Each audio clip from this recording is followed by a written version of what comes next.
simple. I don't worry about people or something. Basketball, yeah. Football. That's what serious. I don't think it's about myself. I think some people just like that.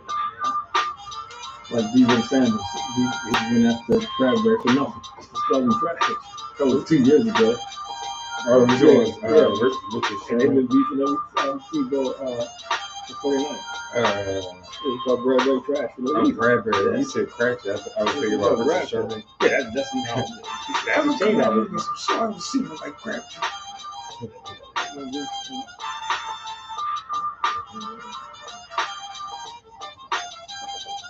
We live, baby. Everyone's slowly joining us. Hello.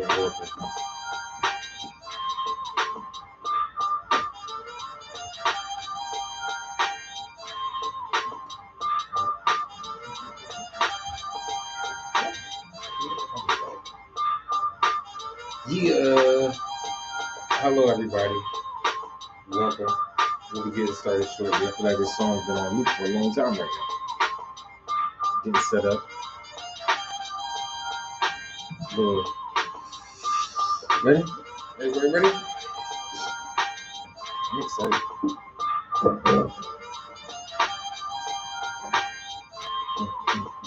Born ready like plants, make them dance. You're talking about the freestyle and beeping on so long. Words got us in a trance. Are we ready to be live? Yes. All platforms here. I got Podbean up and ready, Facebook up and running, YouTube up and running, and Instagram. Welcome everybody to Above Average Black Men. Thank you for joining us. We got another great show tonight. Let's go to the intros. Dad. Welcome, Chris Bender Sr. Chris Jr., as always, here to empower, inspire, and uplift the community. Devin Pender here, remind you to like, follow, subscribe, share, comment. Yes. As always, we need and we appreciate the support and the engagement. I think some of our better shows are when you guys are in here and participating in the chat, and we certainly love and appreciate it. But got a number of topics here today that we want to address. First up on the docket is just kind of the idea of just beef in general. Like, why do we feel the need to tear each other down in public? And I think it's an infatuation with it, honestly. Like, it's just. I agree, but I also think it's a generational thing. Because I said, well, I mean, how we view it is different. Because like when I mentioned it to Devin was like, and I showed him the video. He was like, there's a video out with a public speaker. He used that as an example as he talking to young men. Because he's like me, you tell young men, stop the beefing, stop the criticizing, go to each other and squash it. You try to teach all these rules and things of etiquette, and then you see Kendrick Lamar, on Super Bowl, the biggest stage, and his words, not mine. He thinks that they do that purposely because you got two black people tearing each other down. You put them out there because they just, they're entertaining people by going at it. So again, it's generational because I saw it the way he saw it. But then when I talked to Devin was like, kind of like, like really, I'm not really paying attention to it. But even when I watched the Super Bowl, I didn't realize what was unfolding. I really wasn't paying attention, honestly, because that's not, I was multitasking, but there was a bunch of brothers, from the King movement texting, and they were talking about it because some of them were younger, they're into the rap scene. So it's just, again, I think is where you are in life, how you view it. Yeah, I mean, I think of people right now in this time, we love to see who's going against who. Yeah. Like, those are the things that sell and bring people in. And like, we love just the salacious content and news. And I think like with somebody who is in the Drake and Kendrick instance, like somebody who is as big and polarizing as Drake, somebody who you probably wouldn't even think that would have beef, that's probably something too. I think those things kind of made it so much bigger. And then it was just it was outside of something that maybe as a Kendrick fan, you would think for him to be kind of involved in that. But I mean, the whole idea of it, I think some people look at it as more as just, that's entertainment. Like, it was entertaining. But then there is kind of the overall arch and image of that where it's just like, black guys going at it. I mean, I almost thought about Muhammad Ali and Joe Frazier, like the Miller and the Vanilla, and like Muhammad Ali calling him a gorilla and all that. Like that's, like he might have been crossing some lines. He did. Well, it's funny because he later apologized, and years later, of course. But it was polarizing. It got people into it. But you're also talking about boxing. It was wrong, but you're talking about boxing, man, where you actually get knocked the snout at each other. You're not talking about just shooting words at each other and everybody go their separate way, and you never really resolve it. I just think, for me, I think it was generational again. And I'm not saying this in a bad way. I'm not saying like this generation, that generation. It's just, for me, I spent my life telling, young men, young boys, young girls, like each other, how way to resolve beef, the way to work through the process, man, and go to the person, or get a meeting. Don't drag the whole world into it. And then these two dudes don't even talk to each other. They just beefing through the music, and it's been happening. Because you go back to Tupac, Biggie, but then that's what he's talking about. Remember what happened to Tupac and Biggie, So it's different perspectives to it. For me, I just think, and again, it's generation, because I think it's a better way to handle it. I think to get on national TV, you got the biggest audience. Like Drake is never gonna have an audience like Dude had. So he can't. You done. You already lost. From every country. Drake has had an audience like that. He's not like Super Bowl Sunday. Not like Super Bowl Sunday. Super Bowl Sunday is like a once in a lifetime thing, man. Yeah. People who don't watch football. It's piped into all these different countries. You don't understand how Drake is international. I get that, but he had a one-shot deal, and I think that's Lamar had a one-shot audience. It wasn't because he was touring and different things. He had them on at one time in one place. It wasn't because he was going to multiple cities, because Japan, you got Australia, everybody streaming this football game. Yeah, but I think also what made it polarizing was like the fact that it was Drake. But see, there's a generation, because I don't know him like that. I know Drake is a dude hang out around the Toronto Raptors. No, he talks back on he likes Spike Lee and the Knicks. He's like almost like the Michael Jackson of our time, like in terms of, not saying he Michael Jackson that good, like talent wise, but in terms of like just having a hold on a generation and like just music for a long period of time. That's what Drake is kind of like that. So that's what made it probably even more kind of enticing to pay attention to, because it's like Kendrick ain't on the same level of Drake when it comes to just like the popularity and notoriety. But see, again, it's generational, because I wouldn't know that. Yeah. People, a lot of people my generation wouldn't know. And it goes back to me is again, you spend your life investing in kids, man. Tell them that's not the way you handle it, man. You don't get to the point where you got to pick up a gun, or that's just not how you resolve stuff. So then you get these two guys on national stage beefing. So now there's money in that. But you know what it looks like for some people? It looks like the little guy took out the big guy. I think that's how some people look at it too, where it's like this unknown, not unknown. To some people, he's unknown. Like his core fans know him, and like he's known in the rap community. But it was like for him to go at Drake, who is like this big, enormous figure, not just go at Drake, he demolished him. But again, this goes back to what I said earlier.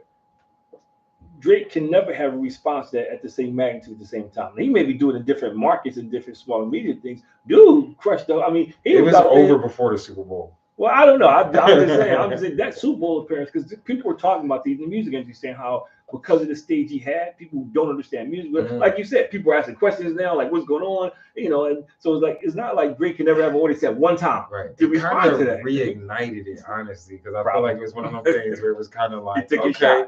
And then the Super Bowl came back and everybody was just kind of hyped. And like you said, it brought new eyes to it. This was the most watched Super Bowl in Super Bowl history.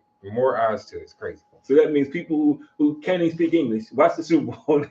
They walk around who Drake is now. Who's Drake? Who Kendrick Lamar? Yeah. And people like asking Devin questions, trying to get it better. I just think, again, I get it. And I do remember how you talking about Tupac and Biggie, man. They were two giants, two geniuses whose lives got snuffed out. Who died way too early. And rappers kind of almost got that definition now, that reputation now of doing it, and that's how it ends up. I've been shot 7 times, and I think at what point do we stop publicly, doing that? Yeah, I mean, but that's just my opinion. I'm even just thinking about, like, in a sense, like, now I'm thinking about culturally where else we do that at. Yeah. And I think very much we do it in sports for sure. Like, Michael Jordan, LeBron James. Like, we can't just celebrate their greatness. We got to almost put them up against each other. Like, but it's the same thing. But see, the media does that. The media gets out there, like I was watching something the other day, and they had the same question about, they still this whole thing about quarterbacks, and you got this guy who to me, who's been on, Hurts is in the top 10, and they go back and forth. And to me, and you said it, I thought about when you said it, it's just for attention, man. I get my 15 minutes of fame because in my mind, it's nothing logically about what I'm arguing, but because I say it, now people interviewing me, man, I'm getting my 15 minutes of fame. I can't just come on TV and agree. I can't say all these things are great. It's they gotta do something to entertain. But I think at what point do we stop doing it? And in sports, they're gonna talk trash. I think I know some people will disagree, but that's a part of sports. Not the personal about each other's mom and stuff, but when you play sports, you got two competitors at each other, man, you talk trash. I'm better than you. When you and I play, you talk trash. I mean, so that happens. But what you're talking about, this is not in the heat of a game. This is not about competition. This is well thought out. This is well planned. It is competition. The thing is, that is their game. They're treated. No, but this is well planned. It's their competition. But this is not like Devin. I'm out of emotion because we out here going at it. This is because I'm thinking about this while I go out there. This is so point taken, competition in the game. But this stuff is planned out. He's been thinking about this, man, and then the way he did it was genius. I gotta say, because he intertwined it at the whole America message. So it was genius. I need to give him credit. Yeah, you give him credit for that. Then he had Samuel Jackson. I know it was brilliant. For that. It was a great performance. And this goes back to what the guy was saying. He wasn't just saying talking young men. He was explaining to him, "You're not Drake. You're not Kendrick Lamar. Your beef is more likely to end up in somebody getting shot." Not just getting out in the corner, going at each other. So it's the perpetuation of that troubles me. It's like, it's interesting even just thinking about it, because it's like when I hear Kendrick and Drake beefing, I feel like it's going to be purely music. But there are kids and like people out here generationally where they making a song and it's costing a life. You know what I mean? Like the kid from Phil's, the basketball player, like. It's crazy, man. Made a song, gunned down, and that happens everywhere around the country. So it's just like the idea of like even looking at it as beef. Like for them, I knew it wouldn't get past that. It wasn't like it was like, even think when you said Tupac and Biggie, like they was doing gangster rap. But I don't. But see, and what is another difference? Is because I don't think they understood the business side of it. I mean, Kendrick and Drake know there's a lot of money in this thing, man. So they ain't go out there and start shooting, and don't, because they don't have to have that kind of reputation. I mean, back then, the bigger thug you were, the more money you made. It had to be real. Yeah, and that's the name of the game. You can't be a thug and then somebody punk you. But I just think, again, the message we send, to the generation come behind, because they're not going to be able to get on TV. They go at a person, and we've talked about this on so many shows before. They're so emotional and so sensitive now. The smallest thing escalates into, like, you took somebody's life over a song. Seriously, over a song.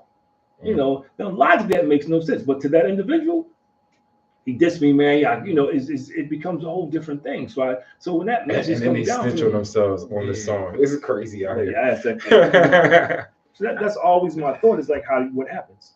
Just my whole idea behind it is like, yeah, Kendrick Drake, like, he wanted to use that point, but would he have said it? If it was Jay-Z versus Nas or something, my whole thing is they've been doing stuff like this for years.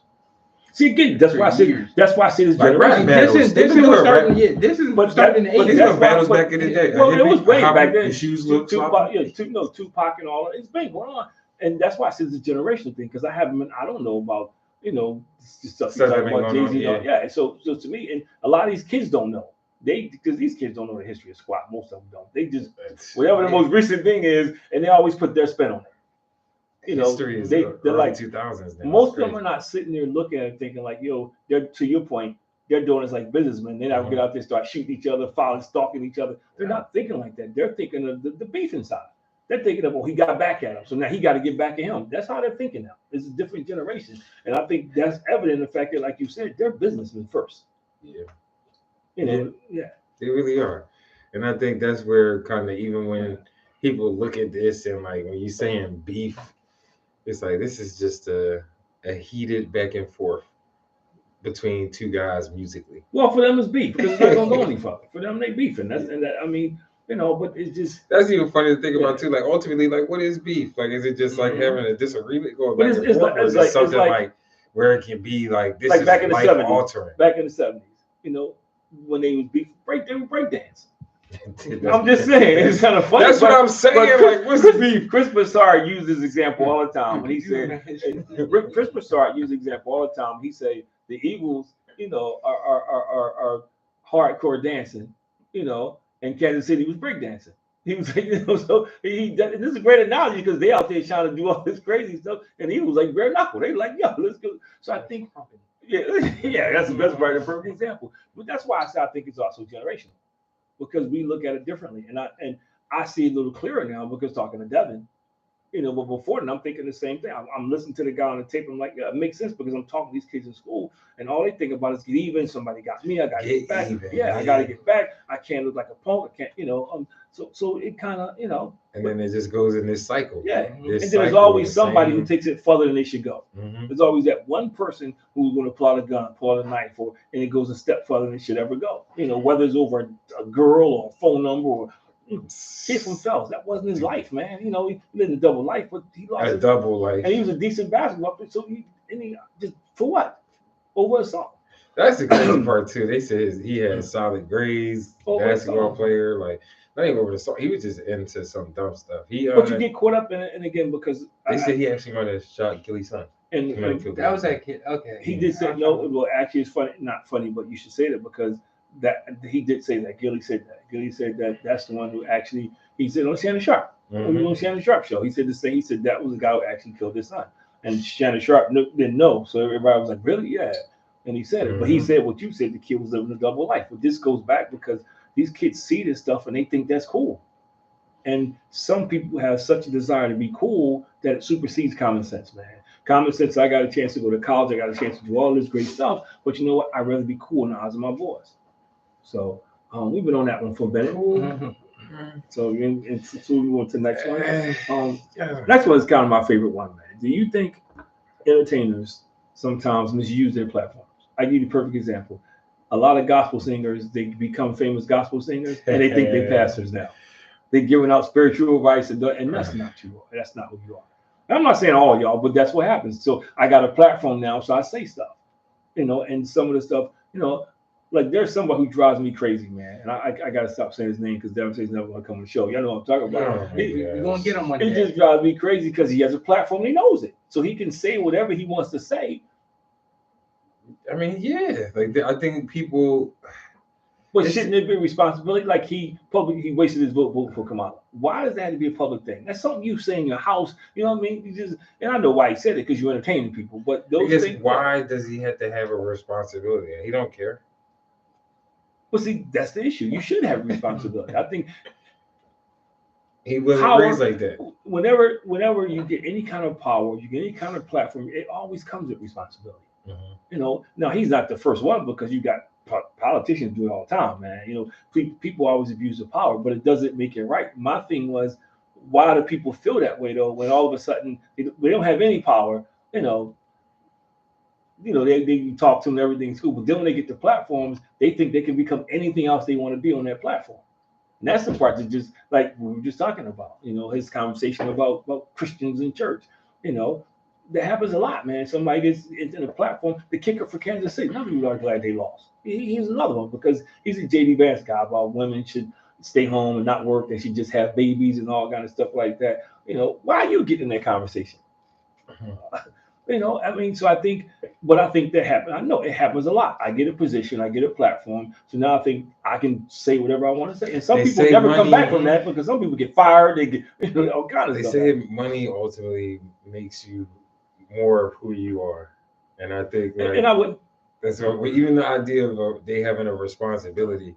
I was thinking about Malcolm X and how he mentioned in reference, like they put these people in front of us that are athletes or entertainers and musicians and like almost put them in these positions where saying that these are our leaders. So one, I think it's on us a little bit. What would they do? And I don't disagree. I don't disagree with you at all. I think it's 150% on us. It is because Charles Barkley had this commercial, man, and people went crazy because he said, "I am not a role model" when he signed with Nike, and people got upset about that. His logic behind it was true. He said, "I can't help a kid with their homework.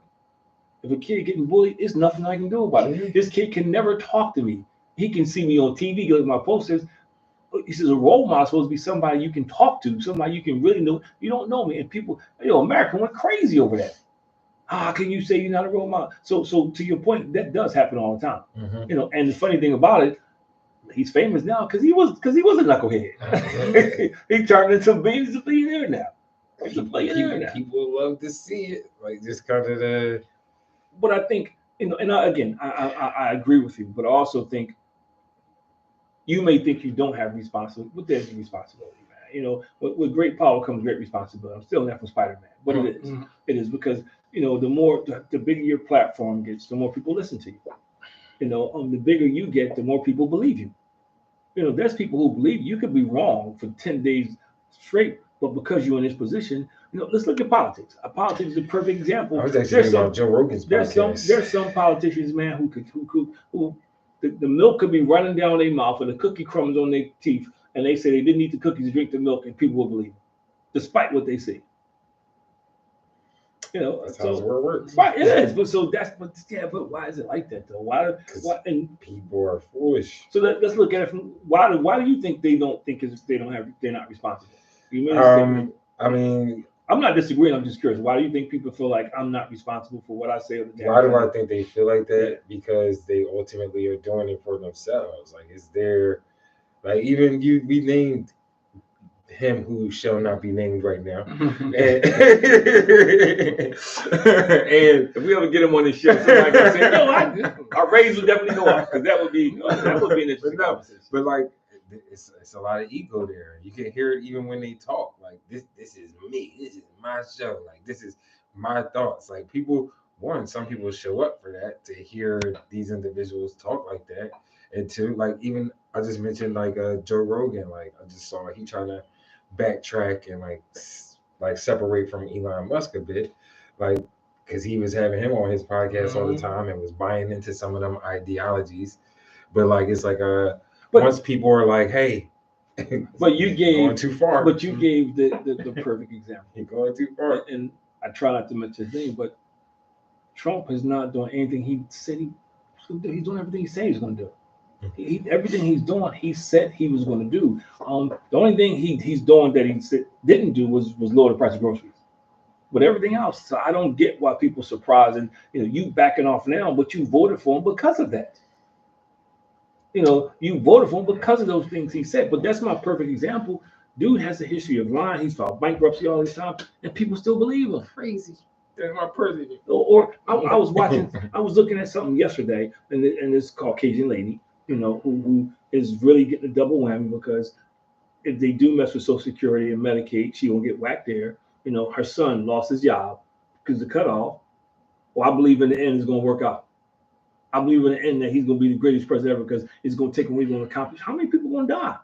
Yeah, listen, the American dream is not real anymore. So what that's what you should say. That's that kind of. Why do you say that? I'm sure. I think that kind of fits what we're talking about. Why do you think it's not? I mean, what even is it anymore? What are you working Before? It was like you can come up, you can do everything you want to do, be everything you want to be, and it's just like. But that was white people's America. Feeling less and less. This amount of years, you retire by this amount. Or by this age, and you live the rest of your life doing whatever you want to do. I remember I had a dream of making six figures, and I was like, that does nothing. But I think that changed. I think, to your point, Devin, when you were talking about it changed. It changed over a period of time. But I think you can still have an American dream. It's not the old American dream. The old American dream was, you get a house in the suburbs, white picket fence, 2.4.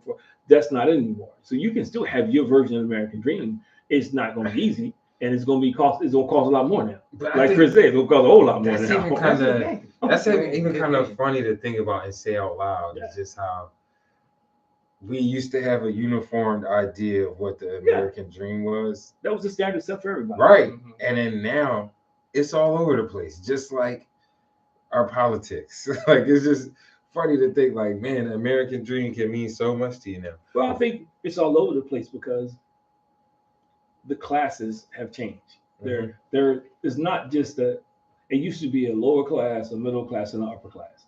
So the American dream was a little different for each of those classes. Now it's just the have and the have-nots. Yeah, upper. And the problem with the have-nots, there's so many different levels within the have-nots. You know, you got people making a lot of money in have-nots. They just stuff that's going on they can't do. You got people not making. So I think that's what's kind of skewed. And politics to me has kind of led the way because you know politics is going from meeting everybody's pot, you know, a hot watering cart. That's no longer like that, man. So I think that's contributed to it. But I think you can still have an American dream. But to your point, you don't have people talking about that. You don't hear about the American dream anymore. I mean, you do. It's just the foreigners. They like coming over here. Well, want to come over here. But I think this goes back to we do have. I believe, like Spider-Man, with much power comes. You know, you have it's more accountability. And I do. I think you have to. I think you do have a responsibility. If I know I'm talking, I'm influencing a bunch of people. You know, I don't have to, as you say, but I should. I should have enough human decency to understand that I have influence over this group of people. Just like now, there's a young man, and he was a Caucasian young man, and he was saying something similar, where how a lot of people are influenced because this whole hate thing. They really don't have a reason to. Nobody did anything to them. But because people know the buzzwords and things to say, then still fearing them by certain things they say, you got a group of people, man, who just hate people that don't look like them. Yeah. I mean, I just think like Spider-Man had Uncle Ben, you know, like he had somebody in his corner to like push him, tell him like, hey, use that power wisely. I do think that I hear what you're saying, and I do agree that there should be some type of like you should hold a level of responsibility when you are speaking to the masses or a large group of people. I do believe that, but then on the other side, it's just like thinking of the superhero reference. It's a bunch of bad guys out here. They got powers and they choosing to do bad things. Yeah, they are. Like it's just like because they didn't get the memo. They weren't taught those things. I think, like if I look at now, and you know, I don't want to spend a whole bunch of time talking this. I look at people who are the very things that's happening right now. You knew the writing was on the wall. The writing was on the wall, man. Like when they say they're deporting people left and right, they weren't just talking about Spanish people. So for some reason, it's not funny, but it's funny because this comedian is a Cuban comedian, and he made a joke about people from Cuba who voted for Trump. And he's doing a song and everything. Oh, we love President Trump. He got the rock. He says, yeah. And then he's talking about now. He lied to his, you know, I'm never going to see my uncle again. He was doing this whole thing. So I think that it comes down to that, man, that we're easily duped.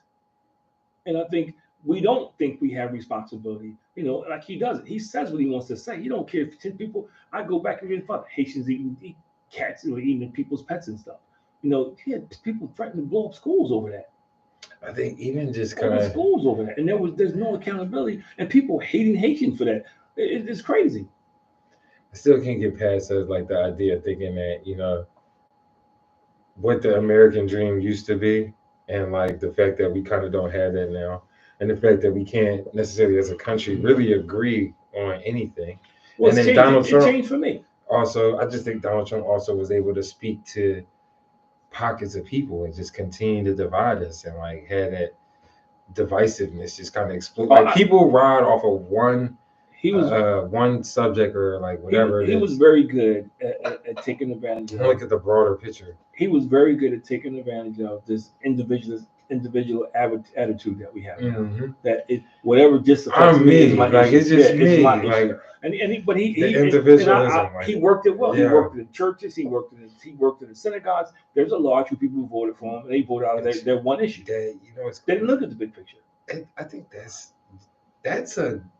that's really a thing beyond just Donald Trump and like right or left. I think our society is very much like that right now, where everybody's in a bubble. If people don't, it's like this me, like my. But Napoleon Hill said it. If people know their history, they do them to repeat it. And Hitler did the same thing. Sheesh. Hitler did the same thing. Hitler was a house painter who convinced a bunch of people, who some educated, that their race was superior. You know, and he was taking over the world one country at a time because the countries didn't want to get involved. Yeah. It's none of my business until he started getting closer and closer and closer and closer, and people realized. And then so it's been a part of the fabric. It's just repeating itself because we don't know the history.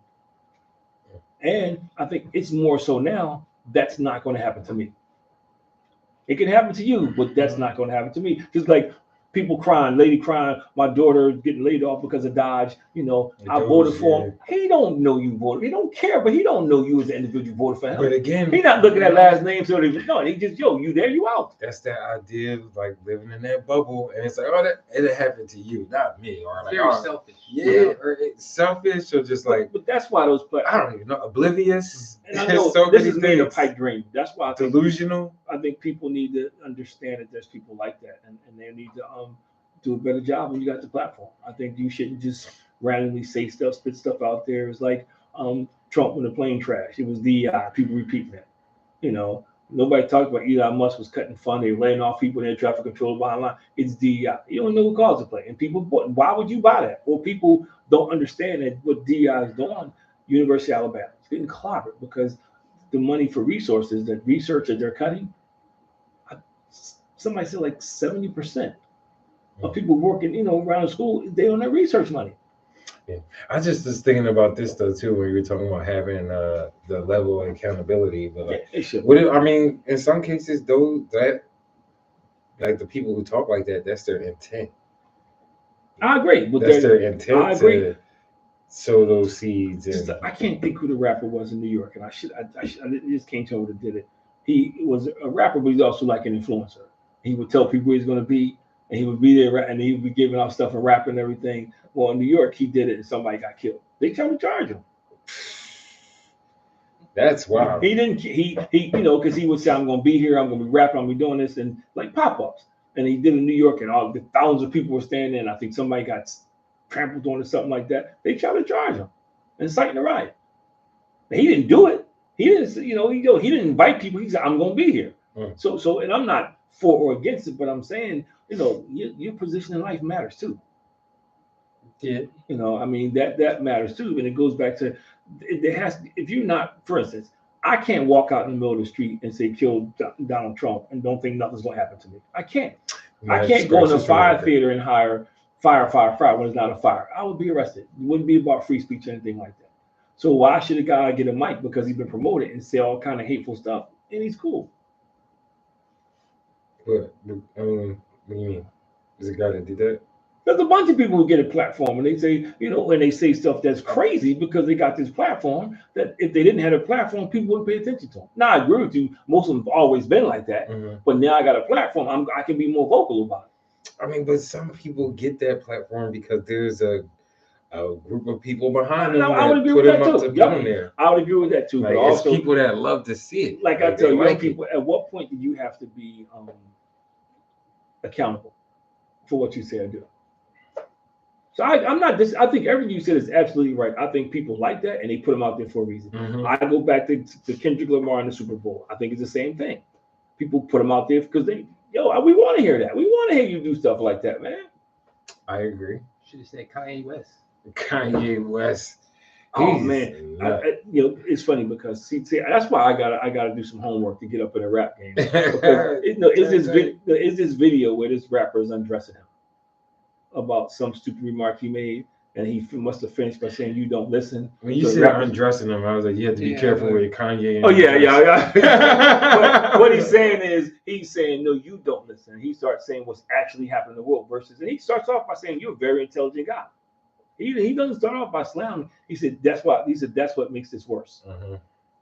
Because you have this platform, which is where I got the idea from, and these are things you're saying from that platform, and most of them aren't true. They're not facts. So it goes back, but nobody's holding people accountable, man. Yeah, it need graduation. Like this ain't. We don't live in the kumbaya time. And I say, like we should be in the kumbaya time, which I mean, whoever's in office, man, we should be trying to figure out how to resolve stuff peacefully. We should be trying to figure out how. It shouldn't always be, let's go to war. It shouldn't always be them versus us because we're doing it at the top of the pyramid. That's why folks at the bottom of the pyramid are acting like that. Yeah. I think we need people to get information from multiple sources and stop giving some of these individuals, so much credence and like just. But we live in a lazy time, Chris. People don't. I know. You always say this about social media. There's some people think social media is their Bible. It's so many proclaimed health nuts or therapists, counselors, like no type of credentials. Why can't I get out there and and just say, sound good online? I don't agree with Donald Trump. I don't. But why can't I get out there and say, hey, let's try to figure out how we can resolve this? By voting. Now they boycotts or things like that. Instead of saying, we hate him, we just got to get him out of office. Why? And flip it around. Same thing we do when Biden was in office. Why can't we just think of other ways to peacefully work try together? To figure this stuff out? Yeah, to work together, agree to disagree. As opposed to calling names and all kind of stuff like this. Crazy. But to your point, that sets the tone for the rest of the country, though. Yes. This goes back to what I said about that whole Kendrick Lamar and the beef, because you make it seem like that's the cool thing to do. Mm-hmm. And it's funny that we kind of talked about the Kendrick and Drake, but I do think, again, broader than that, it's really everything that we do. It's at every level. Whether it's sports, entertainment, like it could be movies, actors, actresses, like everything. We always are constantly putting each other up against each other. It's one, I feel like it's no real appreciation for just kind of individuals as they are. And then two, I don't know, like I said, it's just that stuff sells. It's entertaining to people to get people riled up. But see, that's another problem with society, that it does sell. We like it. But that's another problem. I agree, because if people didn't like it, I enjoy talking trash a little bit. It's fun. If I didn't, it's funny. Yeah, but at what point do we realize the damage we're doing? At what point do we say, okay, pardon me? He said about watching what damage? No, but I mean, but we don't realize it because we keep doing it. I mean, what damage? Like when the Republicans, when Joe Biden was in office, and you talk about taking people out and lynching them and all that stuff like that. Come on, there's somebody listening to you that's taking that serious. Drake and Kendrick can do that. No, I'm not. But I'm not them, because they like I said, they understand it's a business. Mm-hmm. But a lot of people out here don't understand it's a business. Yeah. They going out here thinking this is what they're supposed to do, because like there's a guy who was in jail for attacking the Capitol. Out, Trump pardoned him. He got locked up again. That's from going back to the Capitol again. Come on, man. I mean, you You think Trump gonna get his time because he think he untouchable now? But what's in your head? What's going on in your head that you think that that you're above the law of the land? That at some point there has to be some accountability and some responsibility. And I think even the president, I don't care what office you're in, there should be a level of accountability. There should be, and that's what democracy was. Democracy was supposed to be checks and balances. Mm-hmm. That's the difference between democracy and a dictatorship. But we're moving closer to a dictatorship. Yeah, it's funny because you mentioned and say the people are supposed to keep them in check or have that balance, but it's the people that are crazy. It's like the people, we are losing our minds a little bit. But I posted this today. So we hold these truths to be self-evident, that all men are created equal, that they're endowed by their creator with certain inalienable rights, that among these are life, liberty, and pursuit of happiness. Yo, dude, this goes into our thing of American dream. Yo, that's not applicable to everybody. Yeah. That's not applicable to everybody, because anybody that's an American that their family may have another heritage, they don't have these rights. And this is not new. If you go back to, since we're talking about platforms, if you go back to civil rights system, we were in the same boat. Even though this is a Declaration of Independence, this is written down as a legal document. And now fast forward, this is why, to me, if you got documents like this, people, since we talking about politicians, mm-hmm. they should be upholding this stuff, man. There should be a level of accountability. And if you have a platform, you shouldn't be speaking against it. Or you shouldn't be doing things opposite to this. And I agree with everything you said. They do it because people like it, people support it, people cheer. That's like when you go to the movies and they cheering for the bad guy. Mm-hmm. Yeah, the bad guy get away, everybody gives them ovation. But I think at some point, man, that we have to figure out how, and I don't know how to regulate it. I think at some point we got to figure out how to tone it down so there's not so much hate in the world, man. There's not so much bigotry. Racism is not being perpetuated. And it's crazy what's going on out there. Somebody showed me his video today. He walked into McDonald's with a free Palestine jacket on. This lady about 75 years old turns around, throws a whole cup of Coca-Cola on. She didn't like the jacket. Now, if he jumped on her, you're wrong. And I think that is a very much part of the problem. Now, it's like, yeah, you can't even have a difference of opinion without people just taking it overboard. Because people in public platforms don't they fan the flames of that. They don't get on there and say let's try to work it out. They fan the flames. I don't know all the time on that. They do fan the flames. I don't know all the when time don't on they? that. I'm not saying they're not causing it, but they fan the flames. You don't think politicians know what to say to certain crowds to get them riled up to do stupid things? Yeah, they do. I mean, but I think it's funny. Like even with Trump, like he's speaking to something that is inherently there. But that's what I meant by fan the flames. I understand. Like that's what I meant by like, fan the flames. But it was already existing. I don't feel like I think. But that's what fan. But that's anybody what fan, would. I'm just saying. People, I don't think that we put too much on, like, I guess these people having accountability for something that was already there. People were already like that. The flames mean that it was already there. Yeah. You just stoked and made so that he did, and he's not the only. It was on both sides of the fence. Democrats do the same thing. I'll get to an audience. I know what strikes home with them, so I'm a fan of flames. I'm gonna get them angry, get them agitated, and they'll do it for me. They'll prove my point out. So that happens a lot, but at some point there needs to be level of accountability because okay, you may not have created it, but you caused what's happening right now. You gave it life.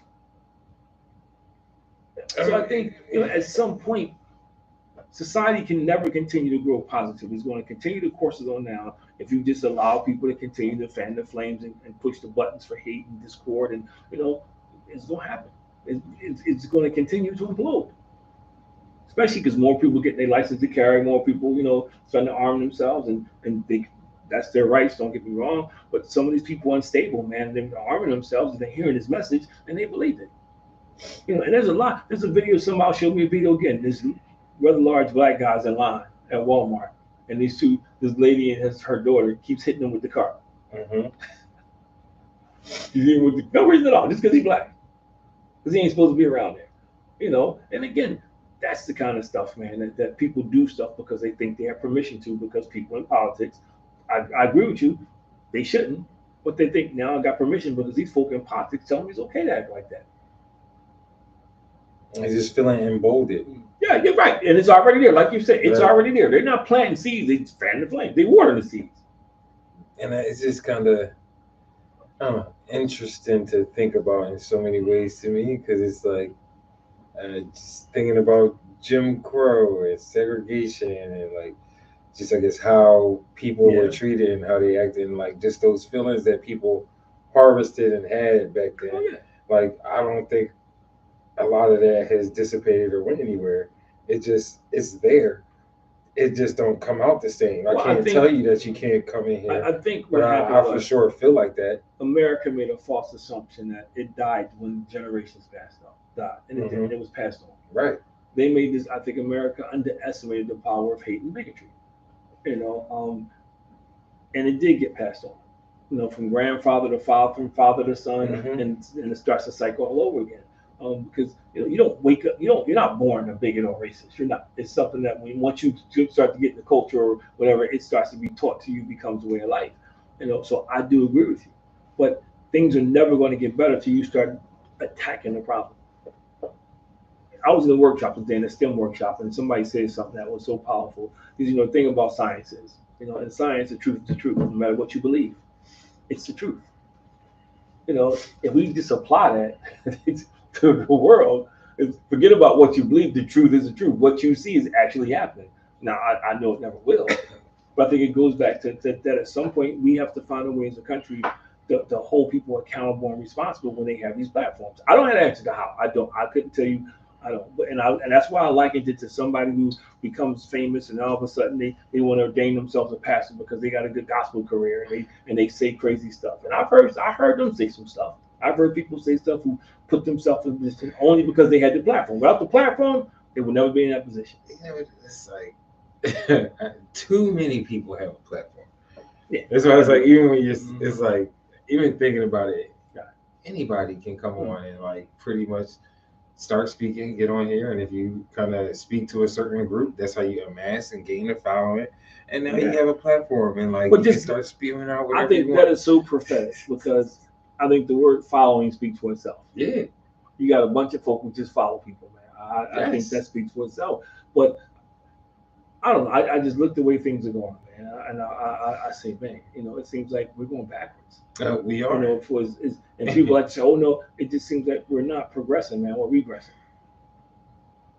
I mean, and it's in all things too. It's not just in life. It's in sports, education. It's in all aspects of life. We're going backwards, man. It's like, when do we wake up and understand that? So anyway, we're down to the last 15 minutes, man. So this is where this is what's on your mind, man. Whatever you guys want to talk about, we can talk about. What's on my mind? I know you always like to end on time, man. So we got a couple minutes in there. That wasn't on my mind.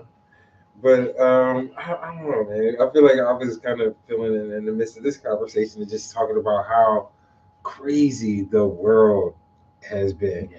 Donald Trump has been in office for a little over March yet. A month. Yeah, it's not even March yet. And I think, like, for how he has kind of dominated the airways, you hear something different every day.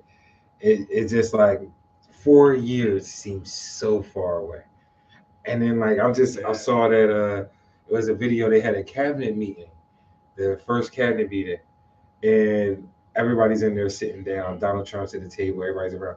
Elon Musk is standing up, like, just like cast in the shadows, just in the corner. He's the only one standing up in the room, and he's talking about like Doge and like getting rid of the government and like being efficient. And it's like, you almost look at it, it's like, man, who's the president here? And don't even wear a suit. Right, don't wear a suit. He got on a black hat. It's just like a t-shirt. And then Donald Trump just chimes in and he's like, look, if I could add something to that. Like, he was the vice president. Like, it was. And this can I just add something to that? And this is my pet peeve. This is my pet peeve. We set the table for this to happen because we did act like a bunch of individuals. We sat back and it was all about what we thought was good for us as individuals. Even I know your mom and I kind of got into a discussion about this last night, and I'm not bashing them because I don't, but I feel like that's what happened with the Democratic Party. I don't think they thought broad. I thought they just thought about, we got Joe, we're gonna go through this today. I don't think they thought about generations or what else we got to do. Because you got Joe's population, but it wasn't enough. And I think we have become that because and Donald Trump knows, and other people know too, that because we are a country now of individuals, we do what's best for us. It's easy to divide us. It's easy to divide us because if you believe you are the chosen ones in a country of individuals, and somebody's threatening that, you won't fight back. We talked about the replacement theory last week. It's the same thing. Folks don't want to let go of being in charge. So my pet peeve is, like, you probably didn't read it. I talked about it in my devotion this morning, man.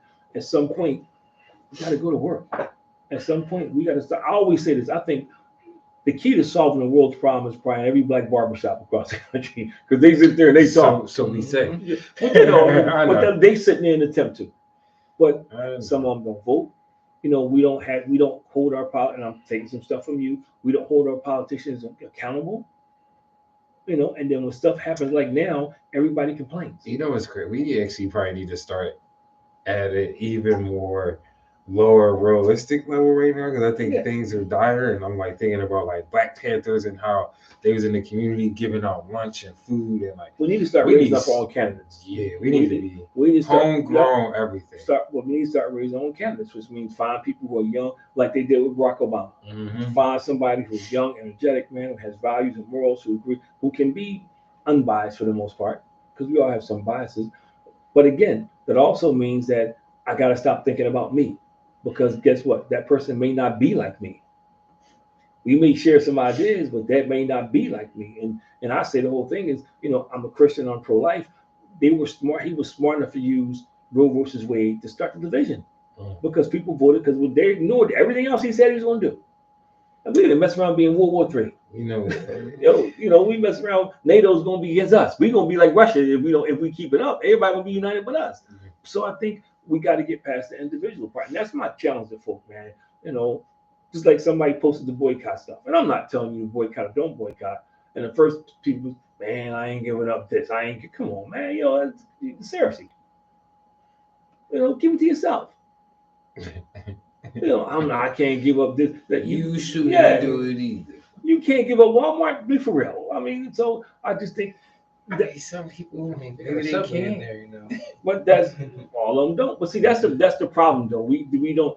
Martin Luther King was able to change things because he did it economically with the bus boycott. When he started hitting them in the pocket, man, it changed. So I'm not saying we gotta be. I wish we could be, but until we get on one accord, history's going to continue to. It's going to continue to repeat itself. Yeah, I know. This is. So that's my pet peeve. Are y'all taking part of the boycott? You taking part of the boycott? You participating? Let me tell you, man. Yeah, I don't shop there. Well, My I'll tell girl you did. mine, man. I And got it's funny gas because straight, so I'm good. we got a few minutes. Like it's funny because Target's kind of been the target of stuff lately because they're talking about how easy Target gave it up. But then you got Apple was fighting it. Doing a while, but it just came out today that Apple's board voted unanimously to keep the deal out. It's because they want us to buy those phones. And for real, they still been struggling. It was like, we're on your side. I got Colin Kaepernick on the back of the Apple taking a knee. But I'm just saying though, and you could be 200%. You could be 200% right. I'm not debating that. But you got a place like Target where we shop all the time. Yeah. We shop all the time. It's a very interesting time right now because it's like over the next couple quarters, next quarter even, we'll probably get to see what businesses have been impacted. Well, they won't because this was a couple people said this to me. Well, y'all not gonna spend no money on Friday. But I gotta go and buy more stuff on Thursday though, man. Because you just change the day. Yeah, I'm not gonna. So you spend twice as much money on Thursday. So that's where it's going. So I don't gotta go. Yeah, so I gotta go. Honestly, but you know what's crazy? That's weird. That's what happened when you were like, yeah, make sure we not shopping there on Friday. I said, okay, I'll be there Saturday. But that people say, because even that has to be planned out because they said, okay, on Friday they don't want you to use your bank cards or. But if you get paid on Friday and you don't have any money, that's the only thing what you want to do. And that's your car and eat. So I'm not against it. No, put up a Capital One account. You get paid on Thursday. But no, what I was about to say is all right, I understand. We got to give people alternatives. Yeah. You can't just tell me yo, don't go to Walmart, don't go to Target. And for some people, that's where I feel or think I'm getting the best deals. Give me an alternative. Go to Cousins. Yeah. Well, no, what to me, first of all, Friday's a terrible day. And I'm not being sarcastic. No, because that's the day. True. That's the day people usually eat out. Yeah. People spend their money on Friday because they just got paid on Friday. For some, that actually might be a good day. Baby, date night canceled. We got to. No, I'm just saying for people, for people who live in paycheck to paycheck, that's the day they got to be playing some refrigerator food and stuff. So, but there has to be a better way. And my point is, there has to be more unity because even if that's what Apple did, at least they're on the right side of the ledger. I don't know why they did it. You could be 200% right, but if Target just dropped it, it was no pushback, it was no boom. They just we just dropped it. A couple other people we ain't gonna fight back, which makes you wonder, did you really want to do this in the first place? No, but that's the kind of stuff though that we have to begin to understand, not just as African Americans, but as people. That there's some people who play us. There's organizations who play us, man, who placate to us and do all this stuff, and then all of a sudden, when the opportunity comes, because they think I think because they believe, and this is my opinion, we gonna come no matter what. And we're never gonna stop coming, man. I don't think we will ever get to the point like the bus boycott that we get 100% or 50% participation. I don't think this ever gonna happen because they put big screen TVs on so everybody going. Yeah. That's just the fact of life. But I do think. And this goes back to my original statement, whether it's platforms or not, something has to change, man, because we're going nowhere fast. We're going nowhere fast, man. And I think you mentioned something about schools earlier. Both sides, there was never a extended dialogue about what they were going to do for public schools. None. How are we going to fix the inner city public schools? None. Then they put Linda McMahon, the head of WWE, in charge of that. Come on, if I'm another country, I'm cracking up. Every teacher gets 2 beers at the end of the day. So I think, but I know we got to go. We got 6 minutes. We just got to do a better job, man. I think we spend a lot of time here. Now, I think there's a definite silence, and I know I'm gonna get challenged for this. I think right now I'll start with the church, and it's not every church. I say the church because it's one church, one body, one God. It's just quiet. You don't hear, people in the uproar about all those people who lost their jobs. Got emails at 12 o'clock saying if you don't explain what your job situation is, you're not going to keep your job. Now, I said this today and I wasn't cracking the joke. I was just copying my job description. I wouldn't if they asked me what you do, but nobody's saying anything about them people losing their jobs, man. You want to know why? I know what they're doing. They're praying. They just had a prayer group. They got together on a call. See, now, I think one. I don't think that's funny. One, I don't think it's funny because I think that's a sore spot me because I was on the call the night. But that's all. I hate to say it, make a joke of it, but like sometimes that's the part where it's like we need active. But you got a job. Get somebody a job. And see, you let me finish. That's why I said it's my pet peeve because there is a time prayer is essential. Let me say I know that. And it's let me finish. It's essentially what we do. But faith without works is dead. Mm-hmm. There has to be some kind of action that goes with the prayer. And that's what we're missing. And that's what I meant when I say Martin Luther King galvanized the church. When he galvanized the church, man, and he did. We don't have that togetherness now. Mm-hmm. Because if you went city by city, churches got together and say, okay, we're gonna have a blackout. We're not going to Chick-fil-A on Saturday. I'm just saying, just for instance, for one day they would feel it. And Chick-fil-A. Now I'm not saying you can't. To your point, I'm not saying you can't go buy chicken from other places. But if you target a big organization, they would feel it. If you said, okay, this Saturday we know nobody's going to Walmart. We're going to shop somewhere else. Not go double up the day before, the double after, because they're still getting your money. We're going to shop somewhere else. But even that, like if we take it from Walmart and then we collectively put it somewhere else, we put in power somewhere where it's like, no, okay. But I think this comes back to how our whole conversation started was we're a country of individuals, man, and they know how to keep us separate. You said they know how to keep us fighting each other. We throw out, we'll say, like there was a guy on TV. Your mom watched this stuff. I was watching the other day, and I didn't even know it. He talked about how his son got killed. His son was one of the kids that got killed in the school, and he was begging with Republicans to stop using that because it was a white guy who did it. It wasn't they trying to make it seem like it was somebody minority or something like that, and he said it was a white guy who did it.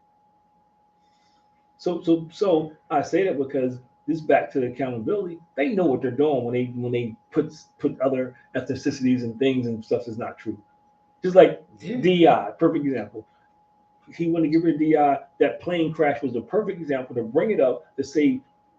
Now people with common sense realize that wasn't the reason behind it, but there's people who believe that nonsense. Mm-hmm. When I heard somebody played this with me today, a politician out there. Trump came out and said that the reason why they're cleaning out the IRS is because they're hiring people who are not qualified who can read and write. And I'm like, really? Now, how many people believe that? A bunch of people, but he's saying that's why they get rid of. And should have had a higher tax return then, if that's the case. No, so I mean, but that's the issue because we are so into ourselves that we forget about the community, man. And even in our community, we used to be a community. We're not anymore, man. It's easy, divide and conquer, And this kind of ties everything. This is my issue with the whole Drake and Lamar thing. Divide and conquer. When you take stuff publicly, it's like my mom used to always say, and my dad, "What happens in this house stays in this house." They say that all the time, man.